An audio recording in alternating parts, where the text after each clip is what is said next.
大家好，我是陈小琪。前几天我做卤面的时候，发现我们家的花生酱用完了，所以今天买了一些花生米，打算做一些花生酱起来。我买的刚好是300克，把它铺到烤盘上。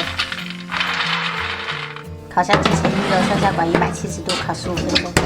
准备一些红葱头，对半切开，然后切圈。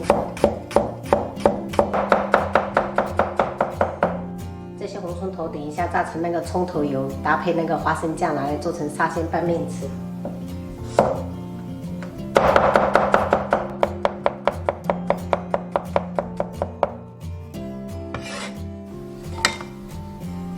准备一些肥膘油，切薄片。朋友们做拌面的话，一定要用这种猪油，吃起来才比较香。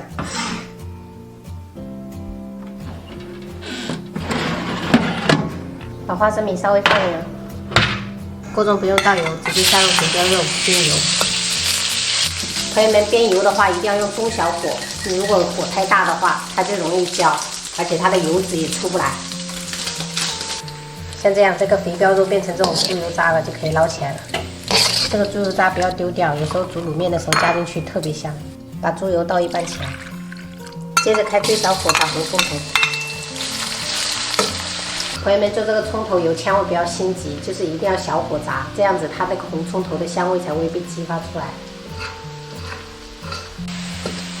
像这样炸至表面这种金黄色的就可以了，关火，倒入碗中备用。放凉后脱掉外衣。烤这个花生米一定不要烤过火了，不然等下做出来那个花生酱会发苦。直接加入到破壁机里面，倒5克食盐，20克白糖，倒45克猪油，倒50克花生油，然后给它炸成花生酱。朋友们尽量给它打得越细越好。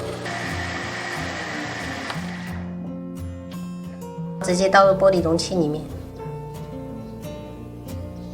然后盖上密封盖保存就可以了。像我们泉州经常做卤面啊或者拌面的时候，加一勺这种花生酱，这个超级提香。朋友们可以在家里面试着做一下，因为我们这种自己家做的就是没有防腐剂的，所以我每次做的话都是量很少。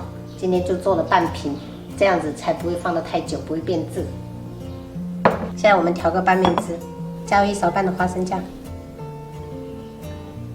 加入一点点盐，不需要太多，一点点鸡粉，加入半勺酱油，一点点老抽上色，然后搅拌均匀。好了，像这样搅匀过后，我们开始煮面。买一些沙县拌面用的这种碱面，是扁条的。开水下锅，然后等水再次煮开，烧开后加1次冷水，然后再次给它烧开。在家里面煮面条的话，一定要加2次冷水。这样子煮出来，那个面条才会煮透，而且吃起来会比较劲道。这个时候可以加半勺面汤，把花生酱稀释一下，然后再加1次冷水，像这样再次烧开就可以了。关火，最好是沥干一下水分，这样煮出来的面条就不会坨。加入适量炸好的葱头油，撒上葱花，搅拌就可以开吃了。真的是扑面而来的香气。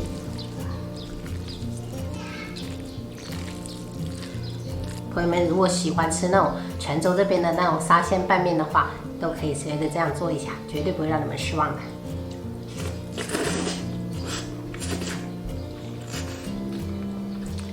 超香超香，真的是太好吃了，朋友们！我感觉我上辈子就是用面条变的。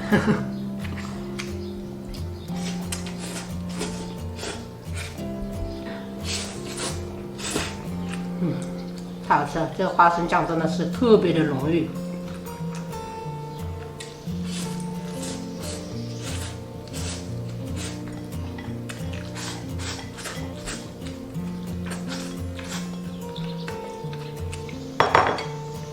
真的3分钟不到解决了一盆。好了，本期视频我们就分享到这里啦！喜欢我的视频记得关注我，我是分小厨，下期再见，拜拜。